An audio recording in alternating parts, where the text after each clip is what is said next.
అన్న నమస్తే అన్న. హాయ్ అన్న, నమస్తే అన్న, రీసెంట్ గా ఏదైతే మనకి కేసీఆర్ గారు ప్రెస్ మీట్ పెట్టారో అది సభ వరంగల్లో చలో వరంగల్ అని ఆయన ఒక ప్రెస్ మీట్ అయితే పెట్టారు. ఇక్కడ మనం చూసుకుంటే ముఖ్యంగా ఆ ప్రెస్ మీట్ లో నారా చంద్రబాబు గారి మీద కొన్ని మాటలు ఏదో అనిపించారు కేసీఆర్ గారు. ఇది సోషల్ మీడియాలో బాగా వైరల్ అవుతుంది. దీనికోసం మీరు ఏమంటారు?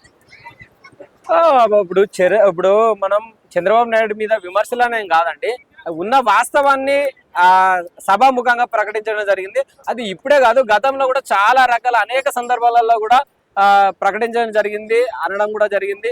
ఎందుకనంటే అది అందరికీ తెలిసిన విషయమే. అప్పుడు తెలంగాణ విషయం, ఆంధ్ర విషయంలో ఆయన అనేక రకాలుగా విభజన కోసం లెటర్లు రాయడం జరిగింది, పంపడం జరిగింది.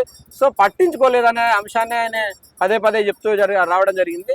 సో దాంట్లో పెద్దగా పట్టించుకోవాల్సిన అవసరం లేదని నేను అనుకుంటున్నాను. ఓకే, అంటే ఒక ముఖ్యమంత్రి అంటే ఒక రాష్ట్ర ముఖ్యమంత్రి మరొక రాష్ట్ర ముఖ్యమంత్రి కోసం అంటే ఈయన వల్ల తెలంగాణ రాకుండా కూడా ఈయన చేశారన్న మాటలైతే అందులో అయితే వినిపిస్తున్నాయి. దీన్ని ఏ విధంగా చూడొచ్చు ప్రజలు? తప్పకుండా అదండి, అది రాంగ్ అండి. ఎందుకంటే వాస్తవానికి తెలంగాణ రావడంలో చంద్రబాబు నాయుడు కీలక పాత్ర పోషించాడు. ఆయన ఒక లెటర్ అయితే విడుదల చేయడం జరిగింది. ఆ సందర్భంలో మేము ఆ తెలంగాణకు వ్యతిరేకం కాదని అప్పట్లోనే ఆయన ఒక లెటర్ రాసి విడుదల చేయడం జరిగింది.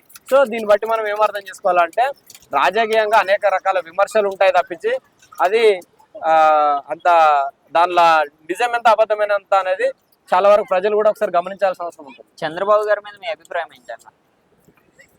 చంద్రబాబు నాయుడు మంచి నాయకుడు అండి. తప్పకుండా ఈరోజు ఆంధ్రప్రదేశ్కు అత్యంత అవసరం ఉన్న నాయకుడు ఎవరంటే Chandrababu Naidu. Okay, thank you అన్న.